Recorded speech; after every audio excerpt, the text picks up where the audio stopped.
अस्सलामुअलैकुम दोस्तों की हाल चाल तुझे पे होता पंजाब टीवी। मैं तो वीर मोहम्मद लतीफ। दोस्तों सब पहले साढ़े चैनल ਨੂੰ सब्सक्राइब करो ताकि साड़ी हर आने वाली वीडियो मेरे वीर आसान तरीके ਨਾਲ देख सकन।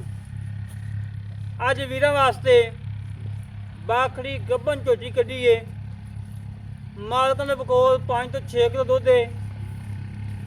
दूजन झोटी है लाजवाब हीरा है प्योर नीली दी है कच के खिलौने की बनी हुई है बिल्कुल बरीक है और मेरे वीर ने तसलियां कर लेंदियां ने।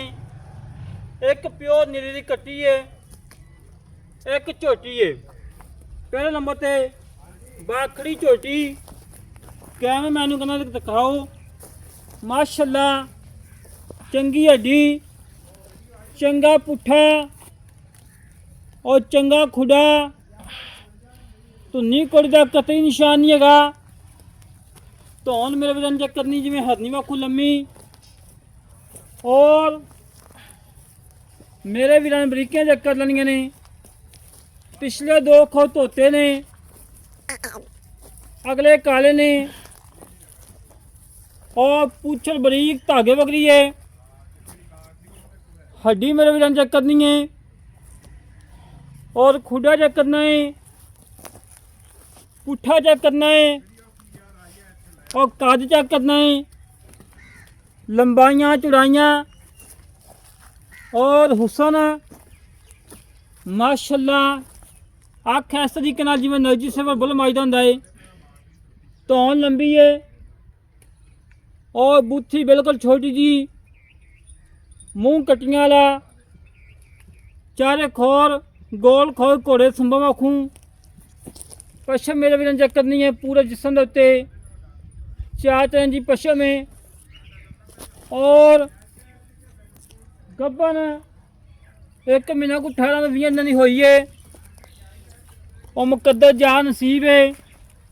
माशाल्लाह 3 मझां वेचियां ने इस तरीके जिवें मालक ने कहा 2 महीने की गब्बन किसी ने ढाइयां दी जाके चेक हुई ने भाई जाके चेक हुई ने। माशाल्लाह गब्बना निकलियां ने और ये भी अल्लाह के हुक्म नाल इंशाल्लाह 100% इंशाल्लाह गब्बन निकलेगी।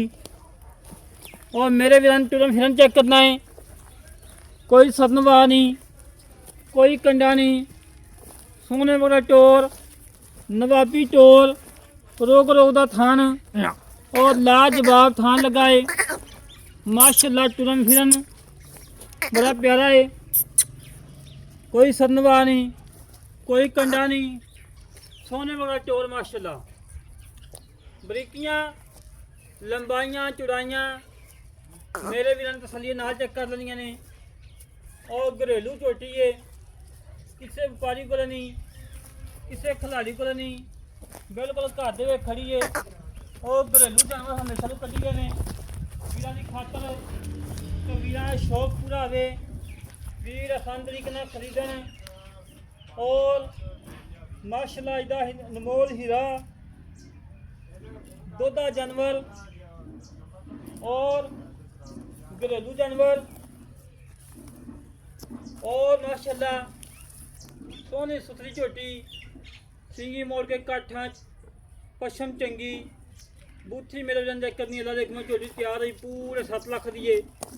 अज रेट नहीं होने वीर नाल प्यार बनते ने और चाहता करनियां ने अल्लाह देखो जिन्नियां हो सकियां करवावांगे वीर नाल।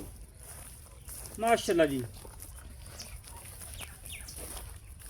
हर गल की गारंटी है नस्ली जानवर के असली तो नस्ली है और घरेलू है किसी व्यापारी को नहीं किसी खिलाड़ी को नहीं बिल्कुल घर दे खड़ा है।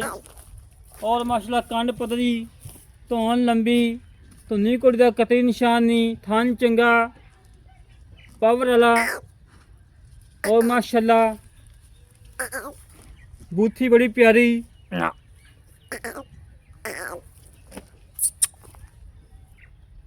जानवर का लाले कमाल किसी पास नुकसा नहीं है बिल्कुल 16 आने और नुकसा जानवर ना कोई लाया है ना लाने की लोड़ है।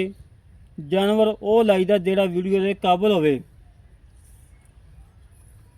ਫਲੀਆਂ ਕਰ ਲੈ ਮੇਰੇ ਵੀਰ, ਫਲੀਆਂ ਕਰਾਉਣਾ ਸਾਡਾ ਕੰਮ ਹੈ, ਜਾਨਵਰ ਦੇਖਣਾ ਮੇਰੇ ਵੀਰਾਂ ਦਾ ਕੰਮ ਹੈ। ਬਾਕੀ ਦੂਜੇ ਨੰਬਰ ਤੇ ਇੱਕ ਕੱਟੀ ਹੈ, ਅੱਜ ਤਾਂ 2 ਦਿਨ ਪਹਿਲਾਂ ਲਗਾਈ ਸੀ, ਕੱਟੀ ਸੇਲ ਹੋ ਗਈ ਸੀ। 5000 ਟੋਕਨ ਆਇਆ ਸੀ ਮੇਰੇ ਵੀਰਾਂ ਦਾ। ਥੋੜਾ ਜਿਹਾ ਮਸਲਾ ਬਣ ਗਿਆ, ਪੈਸੇ ਨਹੀਂ ਲਵਾ ਸਕੇ ਔਰ ਕਿਸੇ ਆੜਤੀਏ ਕੋਲ ਪੈਸੇ ਲੈਣੇ ਸੀ, ਆੜਤੀਏ ਨੇ ਕੋਈ ਘਾਟਾ ਵਾਧਾ ਕੀਤੀ ਰੱਖਿਆ, ਪੈਸੇ ਨਹੀਂ ਮਿਲੇ। ਉਹਨੇ ਗੱਲ ਸੀ ਬਾਈ ਆਪਣੀ ਆ ਜਿਹੜੀ ਨੀਲੀ ਦੀ ਕੱਟੀ ਹੈਗੀ ਸੇਲ ਕਰ ਲਓ, ਸਾਨੂੰ ਮਜਬੂਰੀ ਬਣ ਗਈ। ਔਰ ਮੇਰੇ ਵੀਰਾਂ ਨੇ ਕੱਟੀ ਦੀ ਬੂਥੀ ਚੈੱਕ ਕਰਨੀ, ਬੜੇ ਵੀਰਾਂ ਨੇ ਮੰਗੀ ਸੀ ਕੱਟੀ ਹੈ, ਬੜੇ ਵੀਰਾਂ ਨੇ ਮੰਗੀ ਸੀ। ਮਾਸ਼ਾਅੱਲਾ ਟੁਰਨ ਫਿਰਨ ਨਵਾਬੀ ਸਿੰਘੀ ਮੋੜ ਕੇ ਕਾਠਾਂ 'ਚ ਅੱਖ ਬੇਲੀ ਮੂੰਹ ਸੈਦ ਔਰ ਸਿੰਘੀ ਵੇਖੋ ਮੇਰੇ ਵੀਰਾਂ ਨੇ ਚੈੱਕ ਕਰਨਾ ਕਿ ਬੜੀ ਪਿਆਰੀ ਮੋੜਦੀ ਆ ਰਹੀ ਹੈ। ਸਾਡੀ ਇੱਕ ਔਰ ਚੰਗੀ ਪੁੱਛ ਲੰਬੀ ਬਰੀਕ ਕੱਟੀ ਮਾਸ਼ਾਅੱਲਾ। ਔਰ ਅੱਲਾ ਦੇ ਹੁਕਮ ਨਾਲ ਜਿਹੜਾ ਵੀਰ ਲੈ ਜਾਏਗਾ ਸਾਂਭੇਗਾ ਇਨਸ਼ਾਅੱਲਾ ਉਹਦਾ ਲੂੰ ਰਾਜੀ ਹੋਏਗਾ। ਔਰ ਅੱਲਾ ਦੇ ਹੁਕਮ ਨਾਲ ਅੱਜ ਦਾ ਨਗੀਨਾ ਅੱਜ ਦਾ ਹੀਏ ਦੋਵੇਂ ਜੋੜਾ ਤੇ ਮੁੱਲ ਬੜਾ ਥੋੜਾ ਹੈ ਜੀ ਮਾਸ਼ਾਅੱਲਾ ਜੀ। ਪਸੰਦੀਆਂ ਕਰ ਲੈ ਮੇਰੇ ਵੀਰ, ਬੜੀ ਪਿਆਰੀ ਤੇ ਬੜੀ ਖੂਬਸੂਰਤ ਹੈ। ਇੰਤਹਾਈ ਮਕਬੂਲ ਰੇਟ ਨੇ, ਫੁੱਲ ਪਿਆਰਾਂ ਵਾਲੇ ਮਹੱਬਤਾਂ ਵਾਲੇ ਚਾਹਤਾਂ ਵਾਲੇ ਸ਼ੌਕੀਨ ਚੁੱਕ ਕੱਟੀ ਹੈ। ਔਰ ਮਾਲਕਾਂ ਨੇ ਨਾਮ ਇਹਦਾ ਰੱਖਿਆ ਸੀ ਕਬੂਤਰੀ, ਕਬੂਤਰੀ ਕਹਿ ਕੇ ਬੁਲਾਉਂਦੇ ਸੀ। ਉਹ 2 ਕਿੱਲਿਆਂ ਨੂੰ ਆਵਾਜ਼ ਸੁਣਦੀ ਤੇ ਅੱਲਾ ਦੇ ਹੁਕਮ ਆਵਾਜ਼ ਸੁਣਦੀ ਹੈ, ਆਵਾਜ਼ ਸੁਣ ਕੇ ਭਜਦੀ ਹੈ। ਔਰ ਨਸਲੀ ਔਰ ਅਸਲੀ। अस्सलाम वालेकुम जनाब। वालेकुम सलाम भाजी की हाल जी? शुक्र है रब दा ठीक। भाजी जी अपनी मझ खाई है? हाँ जी भाई। मझ तले किनवा सुआ सुई है? मझ जी भाई जाना दूसरा हुन सूना है। दूजा सुआ सूना है? हाँ जी ठीक हो गया। दुध कितना जेड़ा पक्का चवा के देना? दुध भाईजान 6 किलो है। पक्का 6 किलो? हाँ जी पक्का। तू 5 किलो चवा देना ठीक है? 5 चवा दें। पक्की गल है? पक्की। 2 टाइम के 1 टाइम? 2 टाइम। भाड़े ते टीके दे? भाड़े ते कोई नुक्स है? कोई नुक्स है हर गल दी गारंटी है? हर गल। ठीक हो गया। ਤੇ ਬਾਕੀ ਨਵੀਂ ਹੋਈ ਨੂੰ ਕਿੰਨੇ ਦਿਨ ਹੋ ਗਏ? ਨਵੀਂ ਭਾਈਜਾਨ 11ਵੇਂ ਮਹੀਨੇ ਦੀ 20 ਤਰੀਕ ਨੂੰ ਹੋਈ ਸੀ।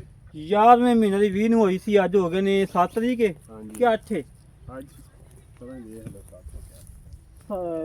7 ਤਰੀਕ ਹੈ। ਹਾਂਜੀ 1 ਮਹੀਨਾ ਕੁ 17-18 ਦਿਨ ਬਣਦੇ ਆ। ਹਾਂਜੀ ਇੰਨੇ ਕੁ ਬਾਅਦ ਠੀਕ ਹੈ। ਅਗਰ ਰਵੇ ਨਾਲ ਰਵੇ ਦੁਬਾਰਾ ਬੋਲੀ ਤਾਂ ਨਹੀਂ? ਨਹੀਂ ਬੋਲੀ ਭਾਈ। ਠੀਕ ਹੋ ਗਿਆ। ਭਾੜੇ ਤੇ ਮਿਲਦੀ? ਹਾਂਜੀ ਭਾੜੇ ਤੇ। ਠੀਕ ਹੋ ਗਿਆ। ਤੇ 5 ਕਿਲੋ ਦੁੱਧ? ਹਾਂਜੀ ਠੀਕ ਹੋ ਗਿਆ। ਤੇ ਮੁੱਲ ਕੀ ਜਿਹੜਾ ਲਾਣਾ? ਪੱਕਾ ਮੁੱਲ ਕਰੀ ਹਾਂ ਨਾ ਲਾ। ਮੁੱਲ ਭਾਈਜਾਨ ਹਾਂ ਨਾਲ 3 ਲੱਖ ਤੇ 15,000। 3 ਲੱਖ ਤੇ 15,000 ਰੁਪਇਆ? ਹਾਂਜੀ 3 ਲੱਖ 15,000 ਦੇ ਵਿੱਚ ਕੋਈ ਪਿਆਰ ਹੈਗਾ ਕਿ ਨਹੀਂ? ਪਿਆਰ ਹੋ ਜਾਏਗਾ ਕੋ ਮਾੜਾ ਮੋਟਾ ਹੋ ਜਾਏਗਾ। ਹਾਂਜੀ ਆਈ ਵੀ ਦੀ ਕਦਰ ਹੋ ਜਾਏਗੀ? ਹੋ ਜਾਏਗੀ। ਠੀਕ ਹੋ ਗਿਆ। ਜਿਹੜੀ ਆਪਣੀ ਕੱਟੀ ਪਿਓਰ ਨੀਲੀ ਦੀ ਹੈ ਹਾਂਜੀ ਇਹ ਕਿੰਨੇ ਦੀ ਹੈ? ਪੱਕੀ ਜੀ ਦੱਸੀ। ਮੈਂ ਵੀਰਾਂ ਨੂੰ ਅੱਗੇ ਦੱਸਿਆ ਕਿ ਵੇਖ ਗਈ ਸੀ 5000 ਟੋਕਨ ਵੀ ਆਇਆ ਸੀ, ਕੋਈ ਮਸਲਾ ਬਣ ਗਿਆ, ਪੈਸੇ ਨਹੀਂ ਉਹਨਾਂ ਨੂੰ ਲੱਭੇ ਆੜਤੀ ਕੋਲੋਂ। 1 ਲੱਖ ਤੇ 20,000 ਦੀ ਆਪਾਂ ਦੇ ਦਿਆਂਗੇ। 1 ਲੱਖ ਤੇ 20,000 ਦੀ? ਹਾਂਜੀ 1 ਲੱਖ 20,000 ਦੀ ਪਿਆਰ ਹੈਗਾ? ਤੂੰ ਕਰ ਲਾਂਗੇ ਮਾੜਾ ਮੋਟਾ ਕਰ ਲੇਗਾ? ਹਾਂਜੀ ਠੀਕ ਹੋ ਗਿਆ। ਲੈ ਦੋਸਤੋ ਜਿਹੜੇ ਵੀਰ ਨੂੰ ਜਾਨਵਰ ਪਸੰਦ ਆਵਣ ਸਾਡੇ ਨਾਲ ਰਾਬਤਾ ਆ ਜਾਓ। 306 51 10 914 ਇਹ ਕਾਲ ਨੰਬਰ ਹੈ, WhatsApp ਨੰਬਰ, ਈਮੇਲ ਨੰਬਰ ਹੈ। ਇਸੇ ਤਰੀਕੇ ਨਾਲ ਆਪਣੇ ਵੀਰ ਨੂੰ ਇਜਾਜ਼ਤ ਤੋਂ ਮਿਲਾਂਗੇ। ਇੱਕ ਅੱਛੀ ਨਵੀਂ ਵੀਡੀਓ ਤੇ ਪਾਕਿਸਤਾਨ ਅੱਲਾ ਨਿਗਹਬਾਨ, ਪਾਕ ਆਰਮੀ ਜ਼ਿੰਦਾਬਾਦ।